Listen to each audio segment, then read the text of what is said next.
So I wouldn't write anything down. I didn't even know where to start. And I remember that one day, like in November, when I came from Maryland's that Sunday. That next day, I thought about it. I go, okay, fucking Marilyn hit me with a message from God, you know, like a message in a bottle. She was like fucking, you know, the singer from The Police. She gave me a little message from God. Okay, how am I going to do this? And I remember writing down the fucking most clicheest, gayest thing ever. I wrote one day at a time. I don't even know why I wrote that. I didn't think of AA or nothing. I just wrote at one day at a time. I'm going to quit this one day at a fucking time. And I remember I came back. I had 3 days of being fucking sober. And I got back on a Sunday. And Monday morning, I was 4 days of being sober. And I felt like I had fucking spiders in my skin. I'm like, this just doesn't feel good, man. And I was looking at the calendar, like that Friday I had a spot, that Thursday I had a spot, and I'm like, I don't think I'm going to make these fucking spots. I just don't think I'm going to do this shit. So I said, fuck it. I'm going to start shooting a movie on Thursday. That movie started on a Thursday. I got back from Jersey on a Monday.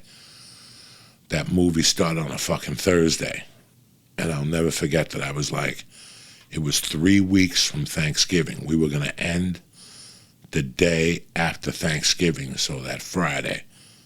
And I was like, how the fuck am I going to fucking stay sober for 3 fucking weeks? I got it. I'll buy a bottle of NyQuil. I'll pull a J Moore. I'll buy a bottle of NyQuil and NyQuil myself to death every time I have a fucking craving. You know, every time I have a fucking craving. So I did the NyQuil trick Thursday night. I think I did the NyQuil trick on Wednesday night. And I did the fucking NyQuil trick on a Friday night. Yeah. It makes sense now. And that fucking Saturday night, I fucking went to the Comedy Store. And they were having a benefit for Maryland that Monday. I'll never forget it. I'm like, how am I going to fucking hold it together? And that Saturday night, I said, fuck it. I'm not going to hold it together. I went and I got a package at the store. One little package, just a quick 50, just something and nobody would know. I was like, I'm not going to be able to fucking do this. And I'll never forget, I got in the car. I closed the car, and as I got to the bottom of the hill, the phone rang. And it was my wife, and she goes, listen, I'm going to bed. I got to get up early. But when you come home and you go to the bathroom, the 2 cats are in there. They're not doing too good, and I'd be surprised if they make the night. It was Superbad and fucking JT, whatever, Dimmy Jr., DJ, JT, DJ. And I was like, what the fuck are you talking about? I was heartbroken in the car about DJ. I was about 2 or 3 weeks from bringing DJ up to the fucking apartment. He was just a little kitten. Superbad, I wasn't too fucking crazy about. I did not like him at all because he would make DJ run off and climb trees and shit. I'm like, I'm going to kill this fucking cat one day. I'd wake up in the mornings and Superbad would have DJ out on the fucking sidewalk. I had a fence there, and he would have him out on the sidewalk. I go, these cats are going to get hit by a fucking car. I got to bring this motherfucker up. Too late. My wife called me. I was headed back from the store, and she's like I said, when you come up the stairs and you walk in the bathroom, be careful when you open the door because the 2 cats are in there.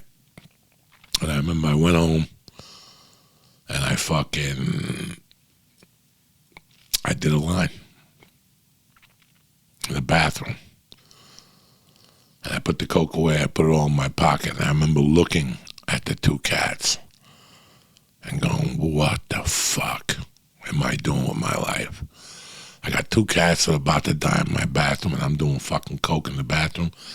I would never, ever bring coke upstairs. I always would bring the package, pull into my garage. Then it wasn't a garage. It was an outdoor garage. There was no door that went up or down. You just pulled into it. I don't know if you guys look at the old Joey Karate videos. Those garages. Those were the garages. And I pulled in. I would pull in at night. I got no reason to lie to you motherfuckers. I would buy a gram of the strongest coke you get your hands on. And I would pick it up 2 blocks away. And on the way home at the first light, which was not La Brea, but it was the next street after La Brea, guys. You're going to have to remind me.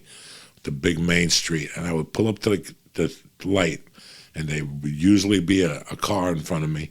And there was it was Fountain and whatever the street was. And there was a gas station over there. We were talking about Marky Mark before, his family, the Wahlbergs, their sandwich place. The Wahlburgers is right there on that street. So it's like, whatever. There used to be a sushi place there. There was a yogurt place there. But now, today, just to give you a landmark, there's a fucking Wahlburgers is there. At that light, I would crunch up. As I was driving to that light, he would give me a bindle, like a baggie, with 1 Coke Rock in there, maybe a little tent of powder. And I would crack that soft rock up with my hands, because if the rock is hard, it's been re-rocked. If it's soft, it's the real deal Mongoli feel. That's delivered from Pablo that way.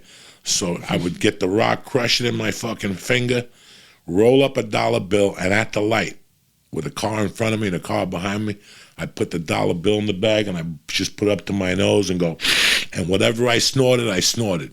If 3/4 of the bag went up, 3/4 of the bag went up. If a half of the bag went up, a half of the bag went up. I didn't give a fuck. I would fucking just do that. And then when I'd pull into the house, I'd have a little bit of the fucking juice in me. You know what I'm saying? I'd have a little bit of the juice in me. And I'd fucking, when I pull into the garage, I'd close the gate. And I'd go to my garage and I'd finish the other half of the bag. And then I'd run upstairs and I'd take a 2-foot shit from all the coke and the adrenaline running through your veins and shit. So that's exactly what I did that night. I did a little bump upstairs, but for some reason I brought the coke with me in my pocket. I ran up the fucking stairs and I opened the bathroom and I went to shit, and there was Superbad and Demi. And I had the last fucking bindle, and I fucking did a fucking line in front of the cats. And I remember how bad I felt. Like I was out there all night just feeling fucking terrible. You know, I'm like, how can I bring this into my fucking house?